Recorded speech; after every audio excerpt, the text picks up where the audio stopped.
Hello, good afternoon. Happy sleep-in. Happy Saturday of the sleep-in. I'm here with Tatiana. Hi, Tatiana. Hi, Where are you joining us from? I'm joining you from rainy Portland, Oregon. Ah, very nice. Um, and we're so excited to have Tatiana here to share their journey as an artist, as a writer, and as a person living with narcolepsy. So we will get into hearing more about Tatiana. But first, just want to thank everybody who's participating in the sleep in this weekend. It's been incredible to see your posts, your photos, your fundraising. This is actually the biggest weekend of fundraising for Project Sleep all year. So thank you guys for supporting the effort in so many different ways. And I hope you've been enjoying the programming so far. Um, and let's see.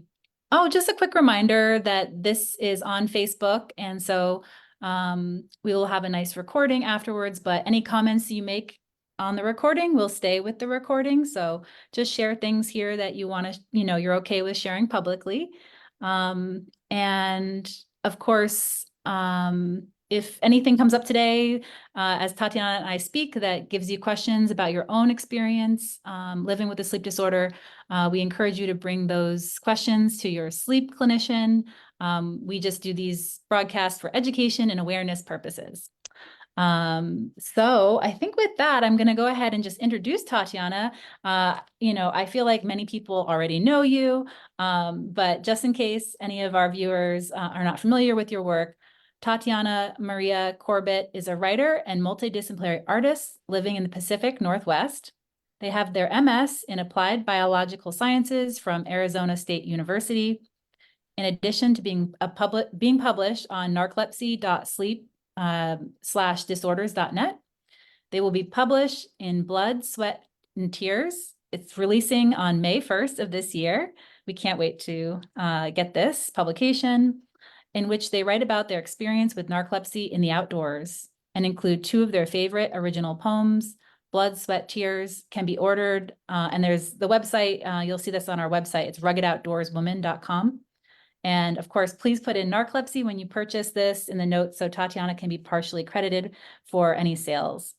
Tatiana's first poetry book, Wild, I don't know how to say that word, Bergeria, Bulgaria. Yes. Brujeria, will be published by Curious Corvid Publishers August 17th of 2024 and includes many references to living with narcolepsy. They are currently writing an autobiography. Whoa, excuse me. I got to get this right. This is so cool.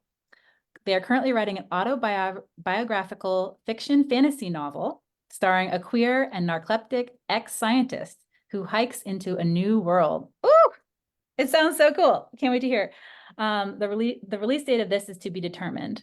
Tatiana spends their days reading, napping, writing, painting, and hiking with their German Shepherd service dog.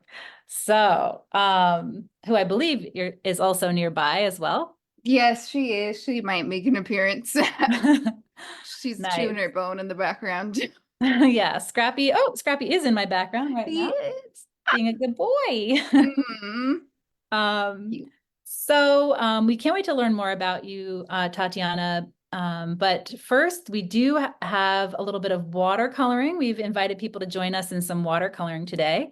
Yes. And I am really brand new to watercoloring myself. So just, what kind of tips might you have for someone that's really new to getting started with watercoloring? Mm. Definitely.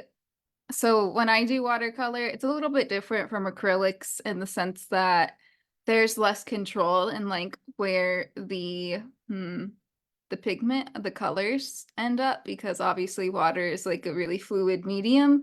So just, I mean, you can have an idea of how it's going to come out, but in the end, it's going to come out how it wants to come out. So at least in my experience.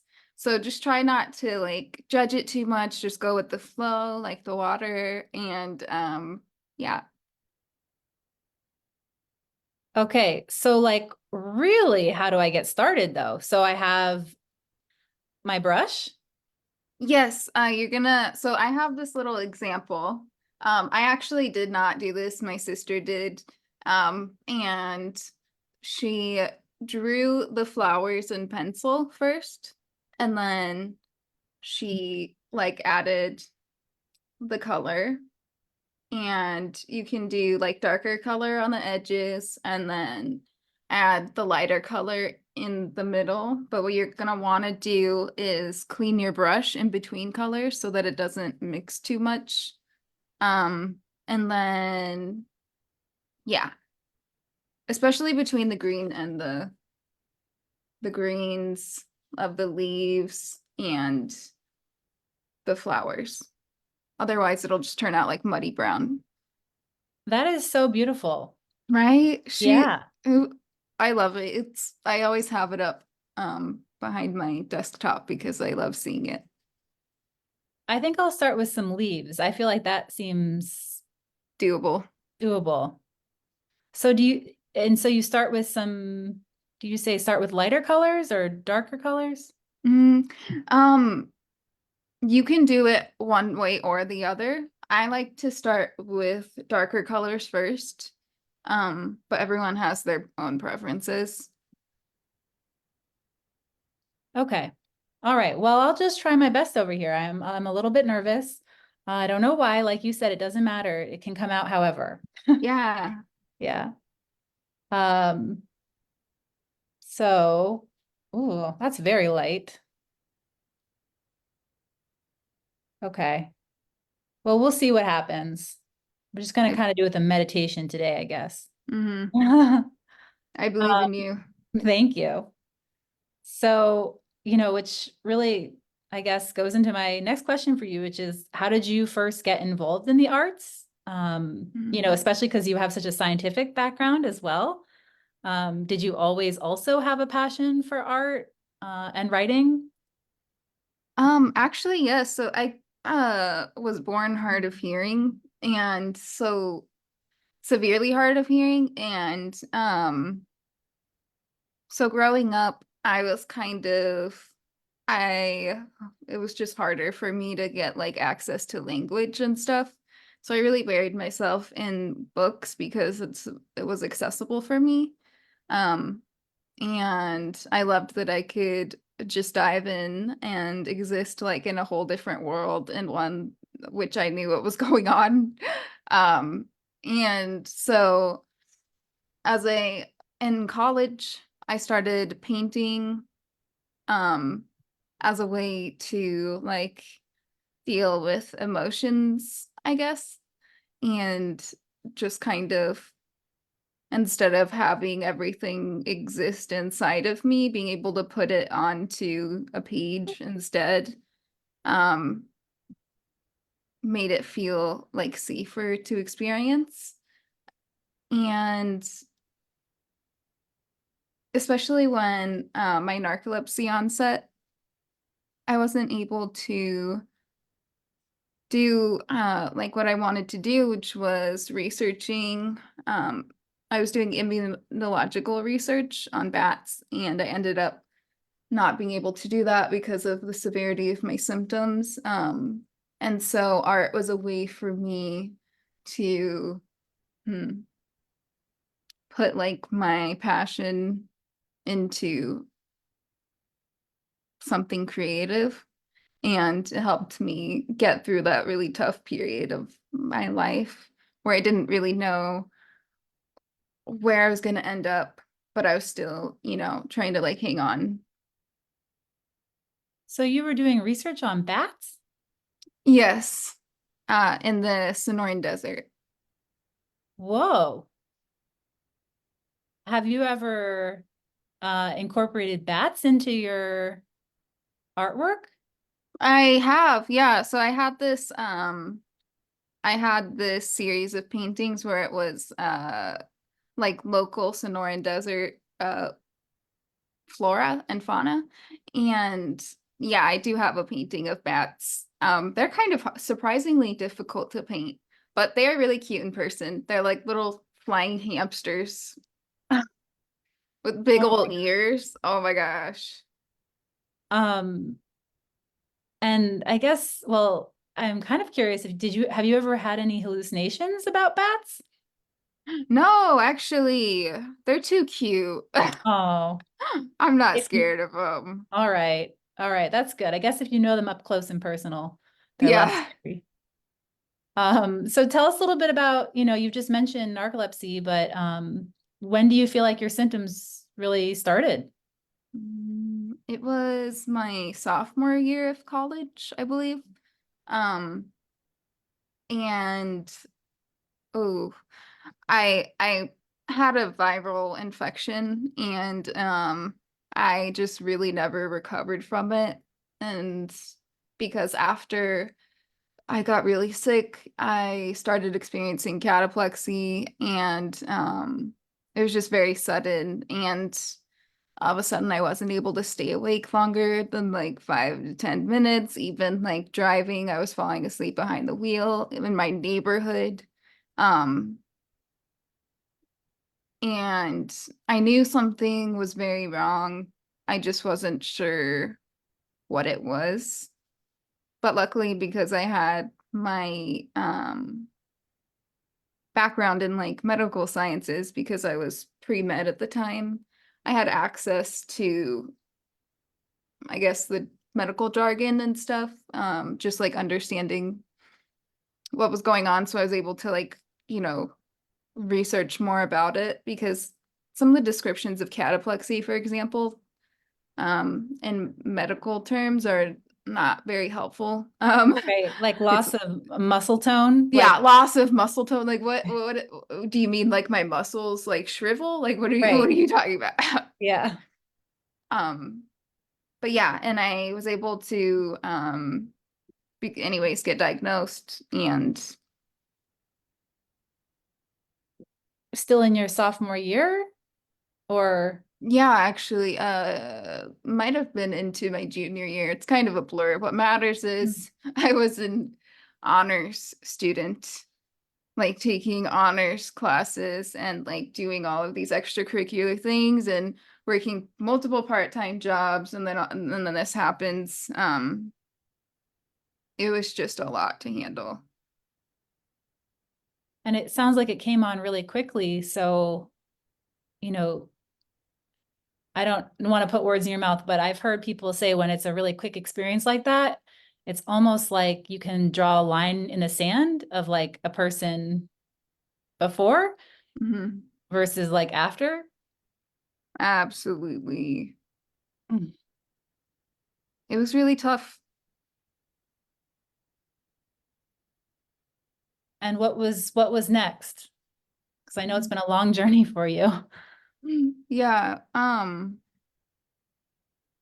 I managed to graduate and I ended up, because I was only able to work part-time because of the severity of my symptoms, even though they are being treated, I'm still like, very disabled from my symptoms. So I was living with my parents at the time, and that's when I started really painting, and putting, you know, my passion into the arts.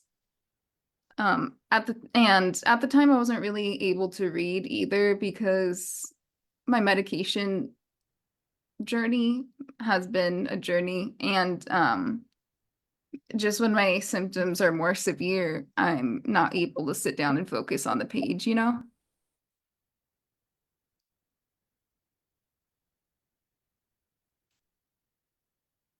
Um,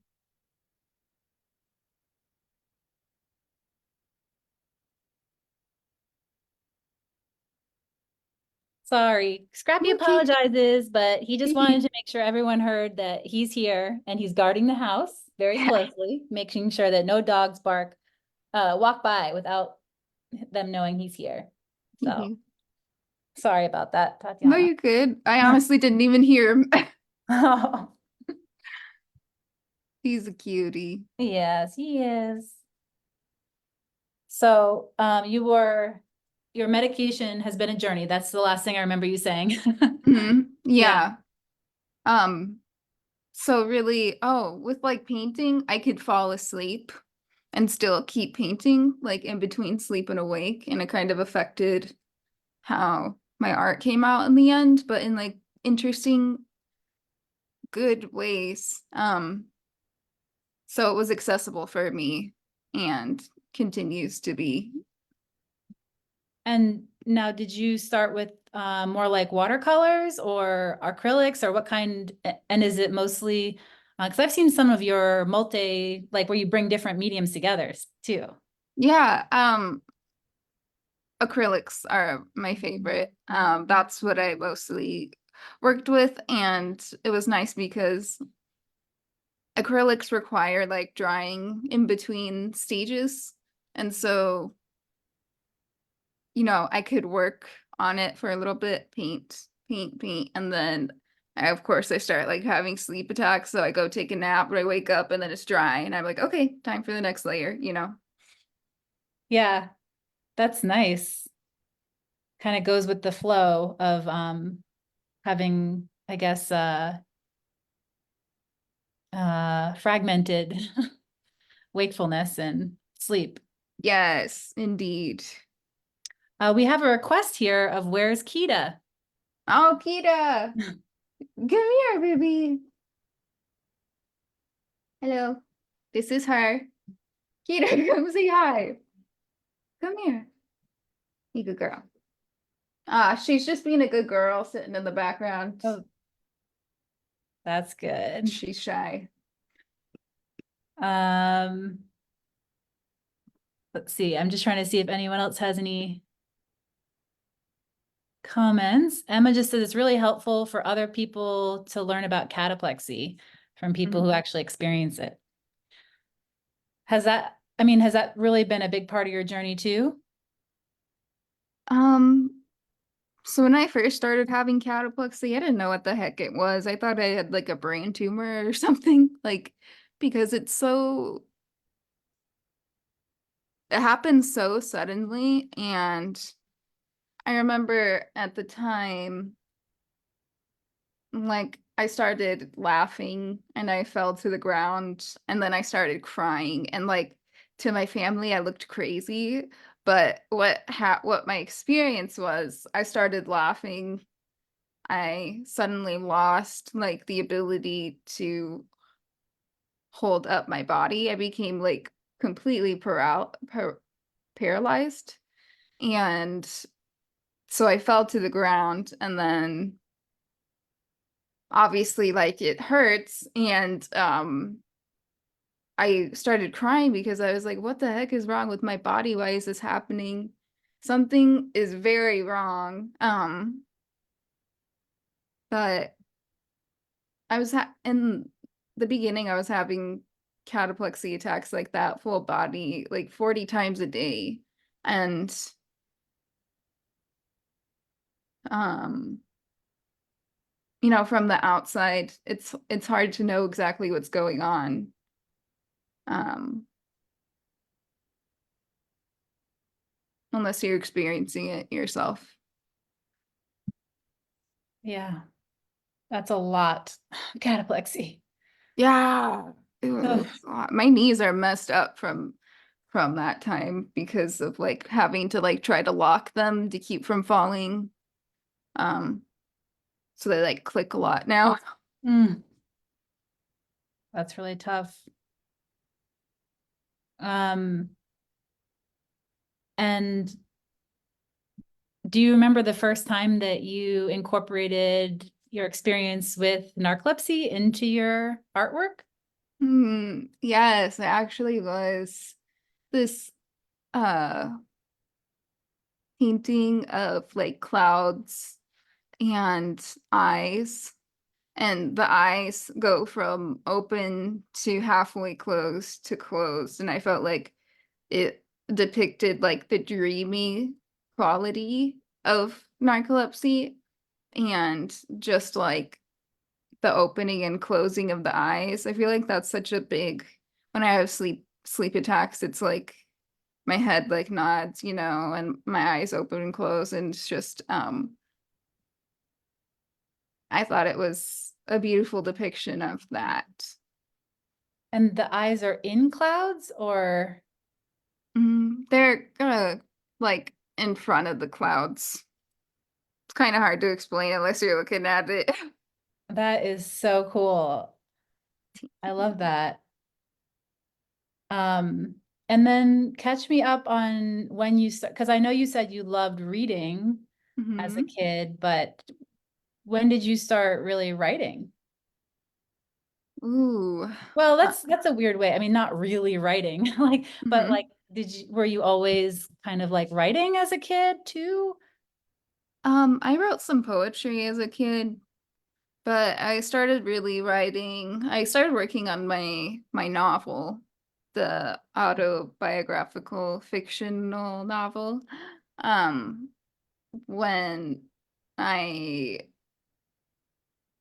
when my parents kicked me out because of I wasn't able to work and they just couldn't understand what was going on. Um, in reality, it was because my narcolepsy was severe, and also I came out as queer, and they just couldn't handle like all of the changes. But when that happened, I started writing, turning my story into like a fantasy world. And I in that way I was able to like feel like I had more control over what was going on in my life. And that was like 3 or 4 years ago. And now I'm like almost done with the novel, but it's still been a journey. And that was also around the time when I was able to start writing articles for Health Union Narcolepsy. And um, I was able to start sharing like my experiences with narcolepsy and receiving validation like through the community in that way. And feeling like I'm able to actually help people by sharing my experiences and validate other people's experiences that are similar or even different. Um, but still within the same realm of narcolepsy. Like, I guess with writing, I feel like even though it's a solitary thing, there's still connection in the end. And it's also more accessible for me because I can, write a few sentences, uh, start falling asleep and then go take a nap, and come back to it. Is that something where you ever feel like you're still writing as you fall asleep? I know because you said with art, visual arts, it kind of, I just, the reason I ask is because when I worked on my book, I actually found it really challenging to remember like where I was sort of as I'm falling asleep. And Hmm. I don't, I'd like to say there was some sort of like strength to that fogginess, but I found it kind of hard for my writing anyway. It is difficult in a lot in a lot of senses when you're trying to like convey, let's say, like scientific information into an article. That part of it is hard. Yeah, But when it comes to poetry, I feel like I am able to write poetry in and out of sleep, and it comes out just like uh, more dreamy, and I am able to access different parts of my brain while I'm writing as well. And so it does affect my writing of poetry in like a very artistic, special way. I love that. I guess I got to be writing some poetry. I haven't, Do it. I have some as a kid. I wrote poetry as a kid, but not as an adult. But I love reading poetry. So, Yeah, go for it. all right, I'm inspired. Maybe next year we'll have a poetry workshop. Yes. Yeah. All right. By the way, my not to brag over here, but I'm pretty proud of what's happening. I'm not really sure what's happening, So pretty. but it kind of reminds me of Lauren, who's our program manager. She's been really gotten into beta fish, and I kind of feel like I could start over sort of and make a really pretty beta fish or So something. pretty. Yes. Yeah, but I'm getting beta fish vibes. It started as a flower, but obviously, you know, we're just going with it. And I'm really enjoying it. This is like, um, just, I guess, no surprise, enjoyable. Art is really enjoyable. Yeah, it is. Yeah. And relaxing. And, you know, my next question for you is about your inspiration. Mhm. Did you have any favorite artists or writers that really have inspired you? Yes. Okay. Frida Kahlo, she's my girl. I am obsessed with her. She is a Hispanic artist and she was disabled, and through her journey with like her declining health, she depicted like her struggles through art, and she was able to like, lay in bed and keep painting, um even in her worst like hours of suffering and pain. She was able to turn that into something beautiful and even a beautiful, but also you can sense her pain through her paintings. Mhm. And that was just something that really inspired me. The fact that even through her struggles, she was able to do what she did, and make the kind of art that she did as a disabled person. And so I felt because inspired by her because I felt like I could do it. If she could do it, then I could do it too. And yeah, I just love her and I love her work. And now is that mostly oil painting or is that acrylic? I really don't I know. I believe it's oil painting. I also have her journals. Uh they published like some of her journals and she painted in her journals. I'm not sure what the medium is, but it is really pretty. She does just like painting on the page and of like painting words and poems and things. Oh, wow. Yeah. Um, that's really cool. And she's kind of a little bit of a surrealist in a way. Mm-hmm. Yeah. Do you feel like, actually, this wasn't a question I had prepared, but do you feel like your visual arts or your writing has evolved over the last couple of years? Hmm. Definitely. I my writing especially, uh,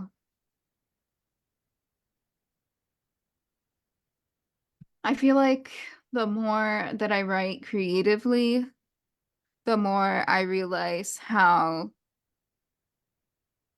like I was educated with like I have a science background, and so we're supposed to write in like passive language because we're focusing on the subject rather than the experience. For example, like in research publications, you're supposed to be focusing on like what's happening in the experiment, not the perception of the scientist, if that makes sense. Mm-hmm.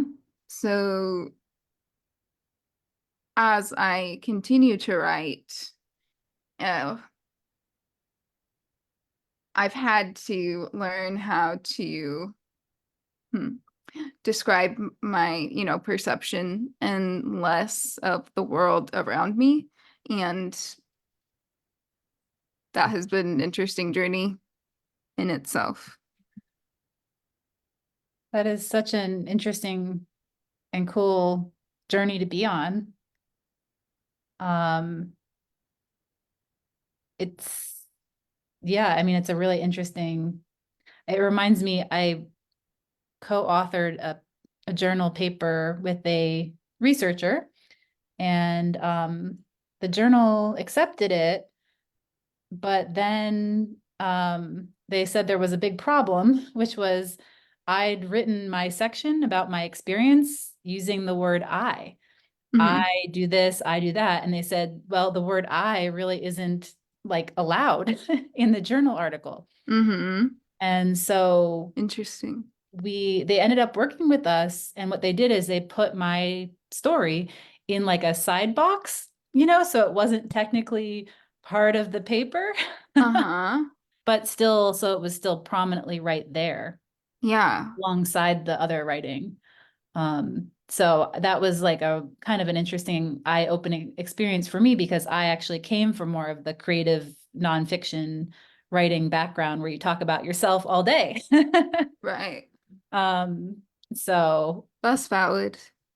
yeah, I was like, what? But at least they worked with us. They didn't just deny the paper or deny Mm-hmm. my voice. They just found a way to still technically follow their rules.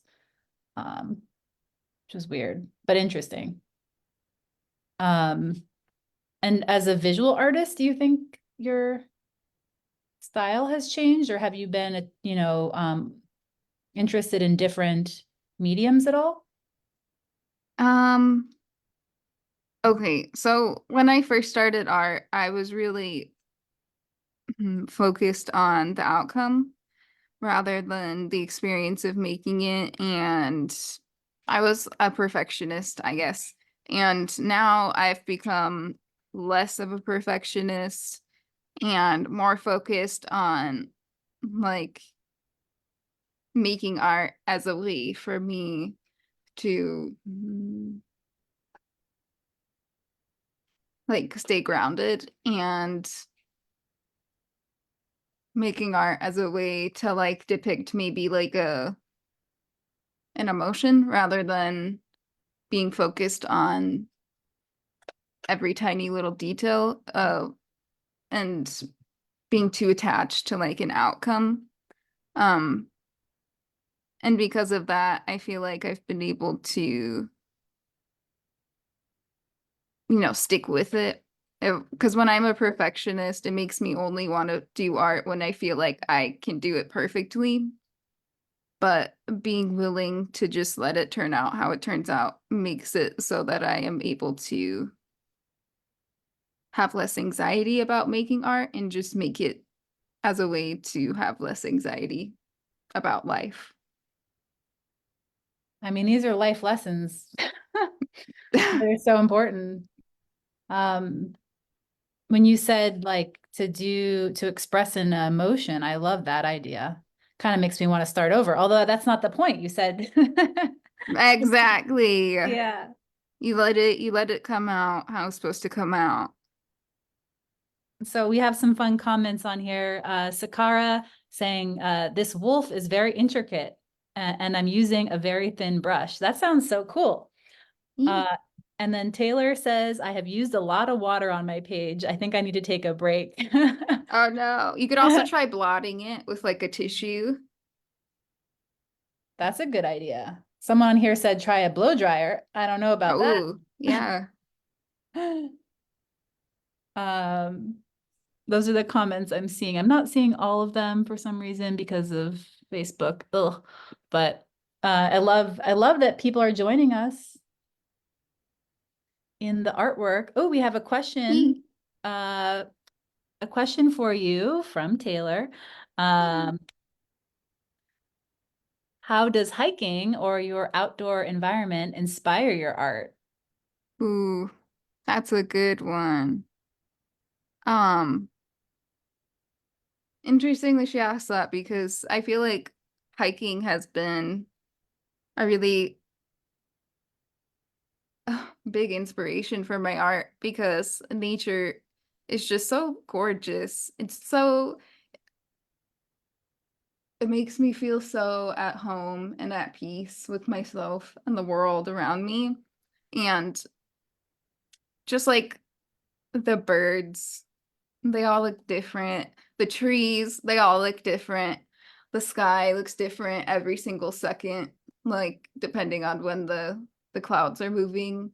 And so being able to like bring that attitude to my artwork um Like if my tree that I'm painting turns out a little funny, I mean, there are funny looking trees out there. Like they don't all look like, perfectly straight up and down with like, you know, three branches and like perfect like scruffy leaves. Like they have broken branches. They have like lichen and like scruffiness going on. They're funny looking too. So my art can be funny looking because nature is funny looking. I love that. When you go hiking, do you bring, well, okay. Um, I was thinking about watching a beautiful sunset recently in San Diego, but Hmm. this well, not natural at all, terrible inclination to just spend the whole time photographing it with my phone as opposed to actually enjoying it. And it was actually someone nearby saying, "Oh my gosh, look at how that cloud formation," and like when they were talking about it, it helped me just actually look at it Uh-huh. and just enjoy it as opposed to trying to document it. Um, so I just kind of wonder how or do you try to stay present or, a mix with your phone and taking pictures or not? Yeah, I wish that I could accurately take pictures of outdoor stuff, but I'm not a photographer as much as I wish I could be. So mostly I try to like take pictures with my eyes. Like try to record it like in my head because I feel like that is more of an accurate depiction of what's going on outside that I can bring like back to my art or like save in my heart for when I'm having like a hard day and I'm not able to get outside and I need like a safe place to go internally. And so yeah, nature, she's always there and she's always pretty and she isn't always photographic, like she doesn't always come across the same in pictures. In fact, very rarely does she. I think that's so true, especially have about the moon. The moon can be Oh my God. so beautiful. And then you go, "Oh, I'm going to take a picture of this," and then it looks so It not. shrinks. Yeah. Do you bring any like night themes or I know you mentioned about the eyes and wakefulness, but I feel like I remember from a while ago seeing some really cool night themed work that you'd done. Ooh, yeah, I've started doing more like gothic work. Like, I also really like painting like galaxies and stuff. And yeah, now that you say that, I do paint a lot of like night themed things. It's funny, like my art says more about me than I could ever say with my words, you know? Um, and sometimes I don't realize what the message is exactly, but I can feel it and see it. Well, it's pretty amazing that you lean into both writing and visual arts. Um, I've never thought of myself as a visual artist. I always thought I have to explain my feelings through my words. So I love that you talk about being able to, and that there's so much you can show visually. Even some of what we were talking about this week on our social media was about how, a picture tells 1,000 words. Like it's just so powerful. Images are powerful. Hmm. Um, so yeah. Um, let's see. Just check the comments here. Yes, someone said they love how you said record it in your mind and save it in your heart. And sunsets are impossible to capture as well. Yes, our eyes are the best cameras. Right. Um,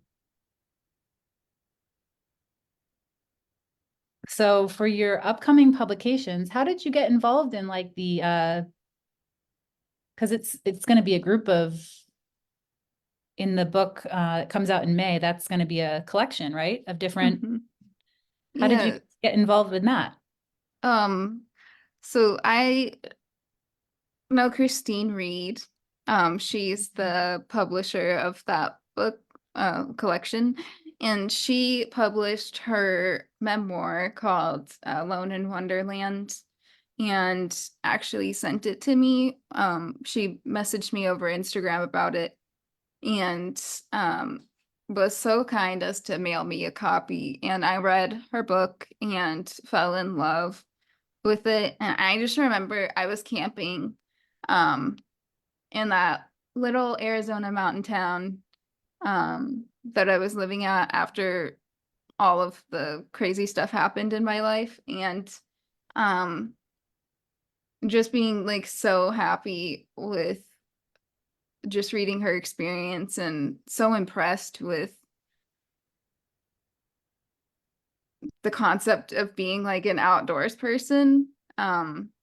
Even though I was camping alone and like I don't often feel like I'm an outdoors person. Like um so I started attending like her writers groups. They're like bi-weekly and we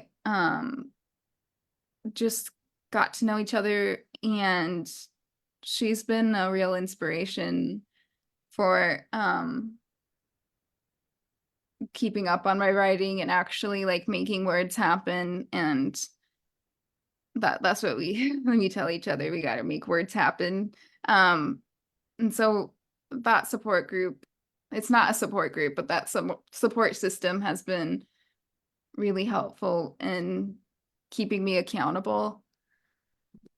um and she's just awesome. And so when she mentioned that she was wanting to publish a collection of essays of outdoors people um, who lead in the outdoors, I was like, oh my gosh, I gotta get a submission in.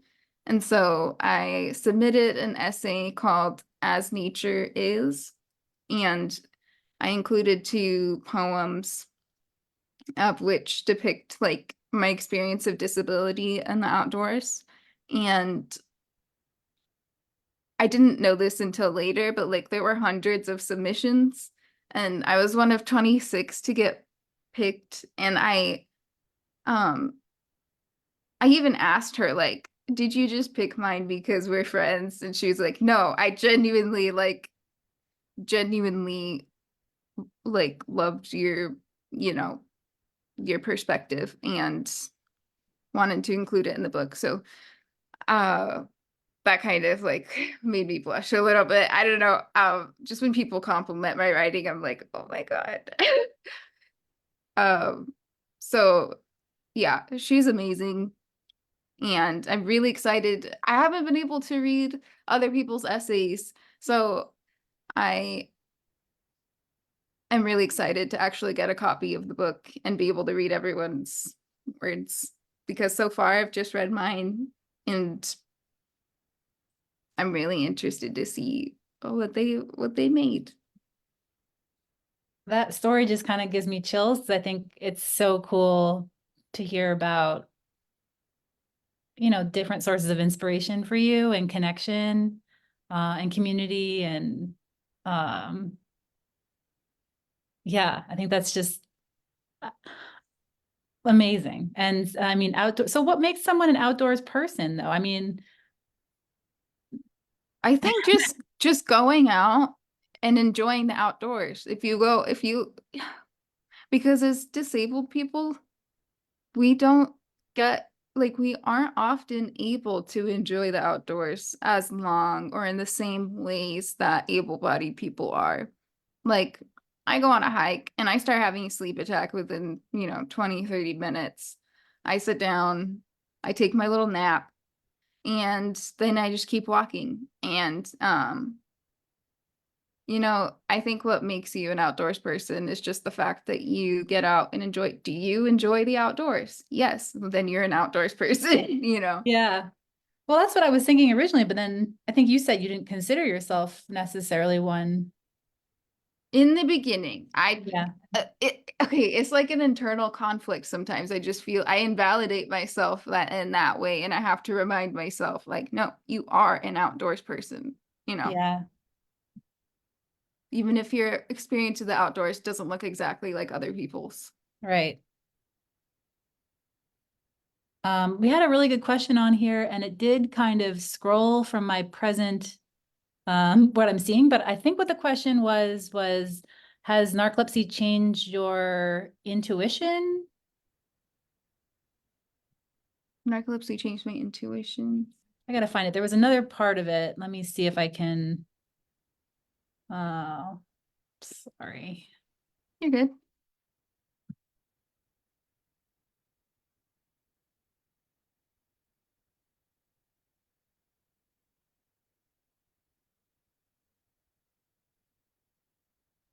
Yeah, for some reason it scrolled away. I don't know, your perspective or your intuition. Hmm. Well, I could speak on that. I read this book called Blink by Malcolm Gladwell, I believe, and it talks about how your first gut instinct is often, well, mostly like the most correct version, because your brain does so many micro calculations without you knowing it, like it will just automatically give you the right answer at first. And so like sitting and like over evaluating things is oftentimes like not a good idea in terms of like making good decisions, because your first impression is the most accurate. um and so with narcolepsy, I don't have as much brain power to be making like all of those tiny little reasonings. I've had to learn how to like trust my gut instinct. And also with like dreaming, weirdly, I dream so much.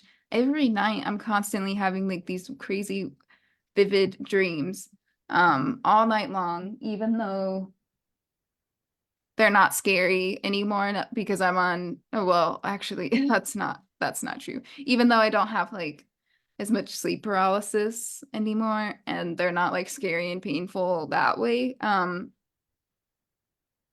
I still am able to like get a glimpse into my subconscious in a way that's different from the average person, because normal people don't dream as much as people with narcolepsy. Like we're constantly having like intrusive REM sleep, dream sleep. And so for me,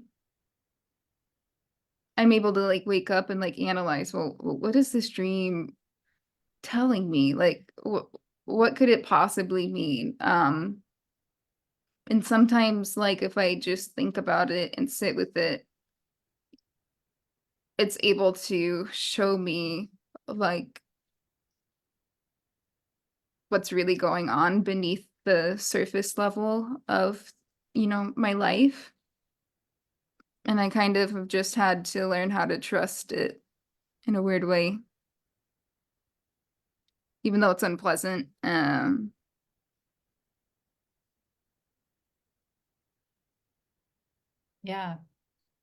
I so I guess for me, I still find at least some of my naps leave me in, I don't know if I mean, I'm sure I was sort of like dreaming, but I just end up in a really grumpy mood. And I've learned not to trust that as much because I can lean in really quickly if I just woke up from a nap to some like strong negativity. Um, Right. so I try not to lean too much into that. I've learned that's not generally accurate. I give myself a Yeah. little time to readjust to this world and then realize actually things are okay. Um, have you experienced anything like that? Yeah, dude. Oh, when I get sleepy, I turn into a toddler. I get weepy, I get angry. I like you. I just have like more like my emotions are stronger. So learning like emotional regulation has been a journey and continues to be, but sometimes I just get like weepy and I'm like, "Oh, I need a nap. I am a toddler. I need a nap."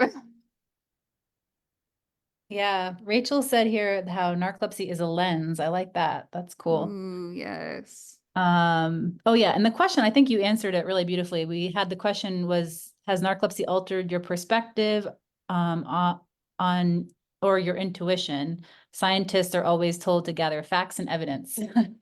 Hmm. Yeah, I think there's a lot we don't understand about there's a lot we don't understand about, the human brain just in general. Even though we do understand a lot about it, we also don't understand a lot about it. So with dreaming, I just feel like I'm able to perceive the inner workings of my mind in a really special way. And I try to, be appreciative of that instead of focusing on the negative aspects of it. Hmm. We have a question here. Have you ever painted one of your dreams? Hmm. Trying to think.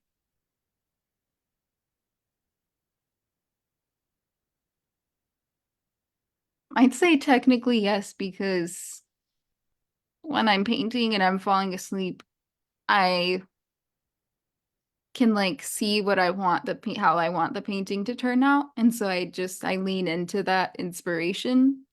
Um, it's kind of hard to explain, but you know how we hallucinate? So like I'll have like hallucinations of the painting how turning out, how I want it to turn out, or like of it like and I try to shape it. It's almost like an internal reference. Um, Hmm. mhm. I love that. Um, I remember when I was in law school, there was a student that had had narcolepsy before me at the school. Oh wow. And so I really lucked out because, usually a lot of people are like often the school's not familiar with narcolepsy and Yeah. they don't respond well because they're not familiar. Well, Hmm. I was I benefited from someone else that had gone through that experience. Um, and I'd heard the story later that that student had often fallen asleep as they were like finishing papers Uh-huh. and stuff, um, and then thinking they've emailed them in, uh, sent their assignment in, and then later realized that they hadn't, and they Oh were dear. thinking that, and then the school thought that the student was lying. Um, and that doctor had to call the school and say, like, you really don't understand what this person is, um, and I can't imagine sort of thinking that you've completed something Hmm. in your hallucination. Yes. And what you just said about finishing like seeing a version of the artwork in a fuller form or, you know, um, further along kind of reminded me of that. Um, have you ever woken up and been like, gosh, I guess I didn't get as far? Um, yeah, because as beautiful as my visions are, sometimes I'm just not quite capable of hearing them out, you know? Yep. I often, well, I don't know how often, but this has happened at least a few times that in my head I'm composing the most beautiful music. And I'm like, oh my God, I am the world's best composer. And Yes. also at the same time realizing that I'm not awake and saying, when I wake up, I'm gonna write this down. Uh-huh. And then waking up and having no, ability to really Remember it yeah, or write it down. right. But it was really beautiful when it was happening. Dude, I've had those too. like making up music and like as you're dreaming. I wish there was a way for us to record that because like dream symphonies. Ooh, I love that name even. Dream symphonies. Yes. Yeah, and for me, it's a lot of classical, which is not something I listen to very much. I wouldn't call Uh-huh. myself a classical connoisseur. Um, but I do wonder, like, about like, is that something about our brains being kind of older in time or slow to catch up? I've always wondered, and I don't know why I'm asking you, but you're a sciencey person and art person, and I've had this fascination with why the particular um, emotions that cause cataplexy cause it, because they do Mhm. seem very particular to me. Mhm. And I don't think that I've seen much research that's really delved into more like, mm, why is it those specific emotions? Right. Like what are your main triggers? Well, Do like you laugh, mind me asking? yeah, like Laughing. laughter when things are funny, but also when I'm annoyed. I Hmm. there's something to me that I've never been able to find articulated, which is I often think it's about a duality of emotion, Uh-huh. like like not just that I think something's funny, but like knowing that my best friend will also think it's funny. Um, Oh, so so like leaning into like the emotion leading to like an action maybe. maybe, So or like like that human connection of, but I like what you said. Yeah, maybe. Um, because the purpose of like the paralysis when we're dreaming is to keep us from acting out our dreams. So like with anger is to like the purpose of anger is to make us like defend ourselves. Um, for example, like the purpose of laughter, I guess, when we laugh, like I don't know, we have like external versions of it. So like both of those emotions end in an action happening afterwards. So I don't know. I mean, that's just my theory hmm, off the top of my head. yeah.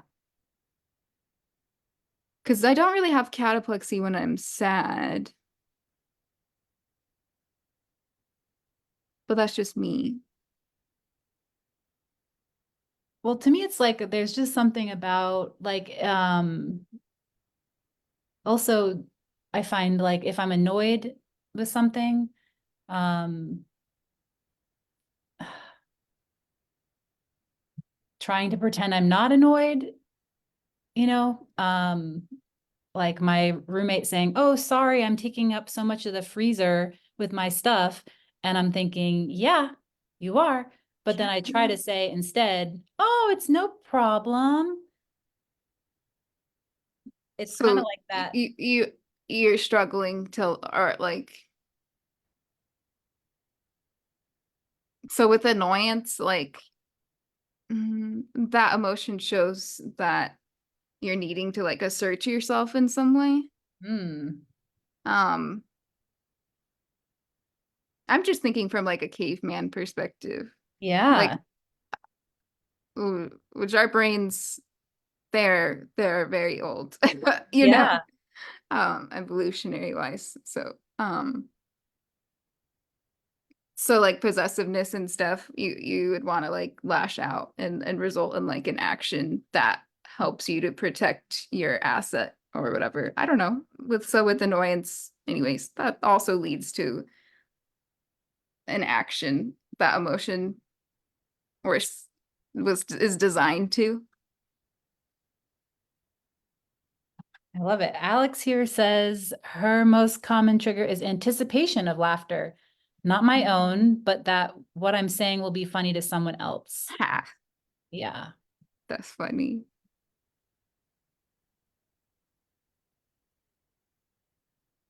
Oh, and also, I talk about how having to use my teacher voice used to be my big trigger too, being assertive. Hmm. Being assertive, yeah. Well, we gotta get some therapists on here too, and just bring a collection of different perspectives together. Yes. It's Well, I funny you finished. say that because I was using my therapist like therapy speak as I was trying to like word that out. Well, that's how I was feeling. I was like, this is great. I'm getting some. Not only am I doing great artwork with Tatiana, I'm also getting some really great therapy here. Oh gosh. I've had a lot of therapy, so Yeah, me too. I think it's the oh my sign of a goodness. strength. I finished my first piece. I'm pretty proud of it. Yeah, I see. I haven't seen yours yet. Okay, okay. I'm blending. Oh, oh my God, so beautiful. Thank you. Wow. All right. So this is what happened to mine. Oh, pretty. I just kind of filled it in. I love the flow of it. I really enjoyed just testing out the different colors. And really enjoyed putting in the darker lines. So pretty. Yeah. I mean, it's a start. Actually, I think it's pretty frame worthy or something. I mean, just Yeah, maybe not even a frame, but just to kind of put on the wall. do it. Yeah. Oh, and then I didn't know if you want to share any passages of work with us. Yeah, so I asked Christine Reed, the publisher, if I could share one of my poems from my piece, and she said yes. So I'm gonna share it with you. And this is the one that talks about narcolepsy in the outdoors. Um, so here we go. I'm not religious anymore, but I am spiritual. The trees are my new gods. I was reborn at the base of their trunks in the sleepy mountain town of Pine Top, Arizona. Nature was beautiful there. So close to town, you could taste the forest in its veins. Here, I hiked a rugged trail to a viewpoint of the Magellan Rim. My only companion, a furry four-legged friend, a sleek and bright German shepherd. Ponderosa pines whisper around us. The dirt and rock are gritty beneath us. We sit at the end of the trail, where we watch the bandstands sway with the wind, overlooking a vast valley of stately trees. I smile at passers-by. I feel safe as rain with my dog lying at my side. So I write bad poetry and soak in the sunshine, the breeze, the ease with which my lungs breathe. But narcolepsy, she is always there to weight my lids heavily. Before long, my eyes begin to blink in the sun. It shudders like a camera, from bright to dark, over and over, until darkness overcomes. When I wake, the world is still there, both loud and quiet. The bird song chirps brightly. I hold on tightly. So beautiful.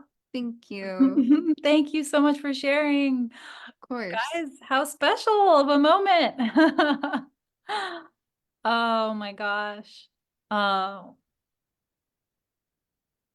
um, there's so many beautiful parts. I'm excited for y'all to read the whole piece. Blood, Sweat, Tears. Pre-orders are open right now, and it comes out May 1st. And then Brujeria, my poetry book comes out on August 17th, so this summer. So keep an eye out for that Oh as my well. goodness. We'll make sure to put the links, Rachel or Emma. Can you try to find that? Make sure we put the rugged-outdoorswoman.com, that link in the bio. And for your poetry book, we're still would be waiting for that for a link, right? Yeah, pre-orders are not open yet, but you can watch for updates at my Instagram. With my tag is author Tatiana Maria. Okay, I was wondering if there was a new Instagram in the mix. Yes, Okay. so that one I just started last week, but it's specifically dedicated for book reviews and for my to like keep people updated on my works in progress and publications. Yay! We're so excited. Thank you. And so that's the main place that people should follow you. Is there anything else, any other places? Mm, no, I think that's the main one now. Yeah, good. Oh, well, thank you so much for sharing with us today and taking this time. We know time and energy is limited. Indeed. And so thank you for spending it with us and our sleep in advocates. Thanks for everyone for tuning in. It looks like there's been some really great conversation, maybe some great art. I mean, I know it's great because, you know, like we were saying, it's not has to be perfect. It's been a beautiful experience to share together. So for me, even this is connected to this conversation, which makes it so much more beautiful. Right? And Yeah. every time you look at it, you'll just have like a little reminder of what we were talking Mhm. about And as you my painted it. eyes like cameras, I won't be able to quote it exactly, but I just, what a beautiful thing, light to dark, and then talking about life coming back loud and soft or whatever you said. It was so beautiful. Thank So, you. And thank you yeah. so much for like allowing me in this space and asking like great questions and yeah, I really appreciate it. Oh, well, all around appreciation. So thank you again. And thanks everybody for tuning in and have a great rest of your Saturday. All right. Thanks, Tatiana. Bye. Hi.